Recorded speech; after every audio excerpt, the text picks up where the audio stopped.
ধর্ম সম্পর্কে আসলে আমরা অ্যাকচুয়ালি কি জানি? আমরা যেটা জানি সেটা হলো ধর্ম হলো একটা কোড অফ কন্ডাক্ট। যেই কোড অফ কন্ডাক্টের দ্বারা মানুষ পরিচালিত হয়, মানুষ তার নীতির সাথে অচল থাকে।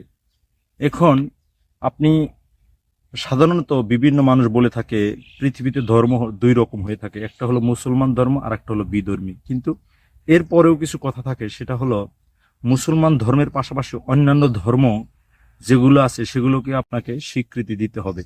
কারণ এটা একেবারেই পৃথিবীর গোড়ার দিক থেকেই আসছে যে আপনি মুসলমান ধর্ম ব্যতীত অন্যান্য ধর্ম যারা যারা পালন করে তাদের বলা হচ্ছে যে লাকুম দীনুকুম ওয়ালিয়া দিন, অর্থাৎ তোমাদের ধর্ম তোমাদের কাছে, আমাদের ধর্ম আমাদের কাছে।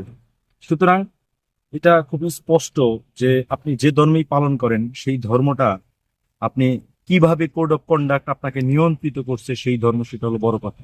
এখন আমরা আসি, অনেকেই বিশ্বে দেখবেন মুসলমান দাবি করে, কিন্তু সেই মুসলমানের মধ্যে সেই মুসলমানের যে কাজ, মুসলিমদের যে কাজ, সেই কাজগুলো কিন্তু মানে না। আমরা ধর্ম সম্পর্কে সবার আগে যে কথাটা বলতে পারি সেটা হলো একটি ধর্ম হতে হলে অবশ্যই আপনাকে প্রকাশ্যে এবং অপ্রকাশ্যে স্বীকার করতে হবে। পৃথিবীতে শত শত হিন্দু, খ্রিস্টান এবং বৌদ্ধ না ছাড়া এবং অন্যান্য ধর্মের মানুষ এবং বিধর্মী মানুষ আছে। বিধর্মী আমরা তাদের বলছি যেই লোকটির কোনো ধর্মই নেই। যেমন রাশিয়াতে এই মুহূর্তে প্রায় 60% এভাব মানুষ ধর্মহীন। ইসরায়েলেও এরকম আছে, আমেরিকাতেও আছে, কানাডাতেও আছে। সুতরাং আমরা বিধর্মী তাদেরকেই বলছি যাদের কোনো ধর্ম নেই, অর্থাৎ এক ঈশ্বরে বিশ্বাস করে না, তাদেরকে বিধর্মী বলছি। এখন আমি যে কথাই ছিলাম সেটা হলো যে আপনি ধর্ম পালন করতে চান তাহলে আপনাকে প্রকাশ্যে যেমন স্বীকার করতে হবে, অপ্রকাশ্যে স্বীকার করতে হবে।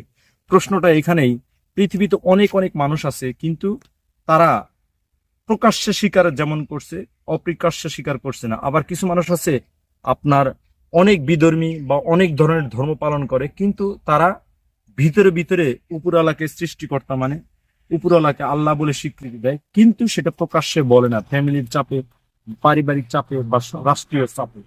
তখন আপনি কখনোই তাকে মুসলমান হিসেবে দাবি করতে পারবেন না, বা কোনো একটা ধর্মের সাপোর্টার প্যাট্রোনাইজ করতেছে সেটাও সাপোর্ট বলতে পারবেন না। সুতরাং ধর্ম হতে হলে অবশ্যই আপনাকে প্রকাশ্যে এবং অপ্রকাশ্যে সেগুলোকে স্বীকার করতে হবে। আর আপনার আল্লাহর অস্তিত্বকে যদি আপনি প্রকাশ্যে জানতে চান বা বুঝতে চান এবং আপনি এটাকে অ্যাডমিট করতে চান, তাহলে আপনাকে সবার আগে মনে রাখতে হবে যে উপরালা প্রথম মানুষকে সৃষ্টি কিভাবে করছে, অর্থাৎ মানুষ প্রথম কিভাবে আসলো, সেই সৃষ্টিকে আপনি এক্সপ্লোর করতে হবে, ডিসকভার করতে হবে। একটা মুরগি কিভাবে আসলো, একটা গরু কিভাবে আসলো, অর্থাৎ 18,000 মাখলুকাত কিভাবে উৎপত্তি হলো, এটা কি এমনি এমনি সৃষ্টি হয়েছে, এটা কি এমনি এমনি আসতে পারে? আজকে আমরা যেরকম স্বামী স্ত্রী সহবাসের মাধ্যমে যে একটা সন্তান জন্ম নেয়, এটা খুব সিম্পল প্রসেস মনে হয়। কিন্তু পৃথিবীতে প্রথম মানুষের কিভাবে আবির্ভাব হয়েছিল, কিভাবে উৎপত্তি হয়েছিল, সেটা নিয়ে যদি আপনি বিস্তৃত গবেষণা করে দেখতে চান বা এটা যদি আপনি বুঝতে চান, তাহলে আপনি বুঝবেন যে উপরওয়ালা একজন আছে এবং তার আইডেন্টিটি আছে। সুতরাং এই কথাটা খুব ভালোভাবে বলা যায় যে আপনি প্রকাশ্যে অপ্রকাশ্যে স্বীকার করার পাশাপাশি আপনি যদি এই জিনিসগুলো মেনটেন করেন, তাহলে যেমন আমরা অনেক সময় বলে থাকি যে নামাজ, কালাম, রোজা, হজ, যাকাত এগুলো যেমন মেনটেন করতে হবে, এই জিনিসগুলোকে মেনটেন করতে হবে। অর্থাৎ নামাজ কালাম পড়েই যে আপনি জান্নাতে যেতে পারবেন বিষয়টা এরকম স্পষ্ট নয়। কিন্তু তার চেয়েও স্পষ্ট হলো যদি আপনি প্রকাশ্যে এবং অপ্রকাশ্যে এবং যেই সমস্ত কোড অফ কন্ডাক্ট আছে প্রত্যেকটি ধর্মে, সেই কোড অফ কন্ডাক্ট গুলো যদি আপনি মেনটেন করতে পারেন এবং উপরওয়ালাকে যদি আপনি 100% বিশ্বাস করেন, তাকওয়ার মধ্যে আনতে পারেন, তবেই তাহলে আপনার ধর্ম চর্চাটা হচ্ছে এবং আপনার পরকালের যে সমৃদ্ধি, পরকালের যে চিন্তা, সেই চিন্তার আলোকে আপনি আগাচ্ছেন।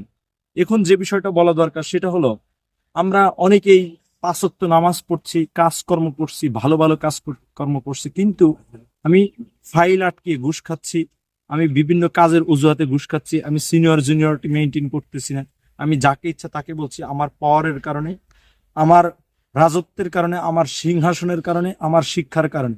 যদি এমনটি হয়ে থাকে তাহলে আপনি এটা নিশ্চিত থাকেন আপনি যতই ইবাদত, রোজা, নামাজ, হজ, যাকাত করেন না কেন, আপনার কোনোটাই কবুল হচ্ছে না। ধর্মকে আমরা যতটা নর্মালাইজ করছি, বিষয়টা কিন্তু এতটা নর্মালাইজ না। ধর্মকে যদি আপনি মেনটেন করতে চান, 100% ইফেক্টিভলি রান করাতে চান, তাহলে আপনাকে অবশ্যই এই জিনিসগুলো মেনটেন করতে হবে সবার আগে। যদি এইটা মেনটেন করতে পারেন তাহলে আপনি সমাজের ভিতরে যে জাস্টিস প্রতিষ্ঠার কথা বলছিল, রিফর্ম প্রতিষ্ঠিত করার কথা বলছিল, ধর্ম ভিত্তিক সেই জিনিসগুলো প্রতিষ্ঠিত হবে।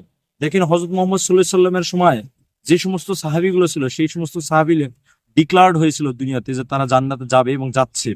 এর কারণটা হলো কি, তাদের ভিতরে যে তাকওয়া ছিল, তাদের ভিতরে যে ইনসাফ প্রতিষ্ঠা করার বিষয় ছিল, এগুলো ছিল সবচেয়ে বেশি। আপনি নামাজ কালাম 100% পড়লে কারেও আপনার যে এটা কবুল হবে এটা নিশ্চিত নাই।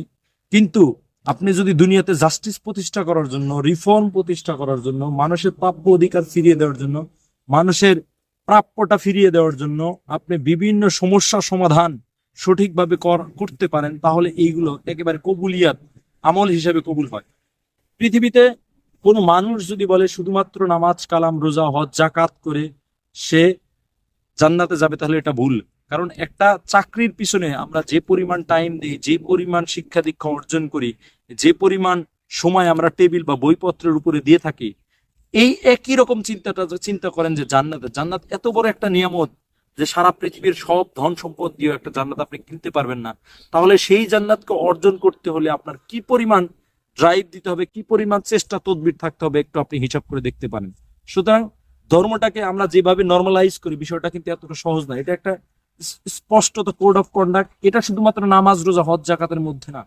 আপনি সারা জীবন নামাজ কালাম হজ জাকাত করবেন, কিন্তু আপনি সত্যের কথা বললেন না, আপনি ফাইল টেকিয়ে টাকা খাওয়া শুরু করলেন, ঘুষ খাওয়া শুরু করলেন, আপনি ইনজাস্টিস রন্ধ্র রেখে গেলেন, আপনি অনেস্টি এবং ইন্টিগ্রিটি কোনোটাই চর্চা করলেন না। অর্থাৎ আপনি ইন সাম কেসেস দেখাচ্ছেন আমি সৎ, 100% সৎ মেনটেন করতে পারছি, কিন্তু আপনার সাবঅর্ডিনেট যারা, আপনার অধীনস্থ যারা আছে, তারা করাপশন করতেছে, তারা দুর্নীতি করতেছে, কিন্তু তাকে আপনার রুখতেছেন না। যদি আপনি এটা করে থাকেন, তাহলে আপনার যে নামাজ কালাম এগুলো সব এস্ট্রে হয়ে যাচ্ছে। এবং যে বিপ্লবী চিন্তা ভাবনা, সংস্কারের চিন্তা ভাবনার কথা বলছি, সেটা হলো এরকম যে আপনি যদি সমাজে জাস্টিস প্রতিষ্ঠা করার জন্য ভূমিকা না রাখতে পারেন, তাহলে আপনিও পরকালে নির্ধারিত লক্ষ্যে যাচ্ছেন না।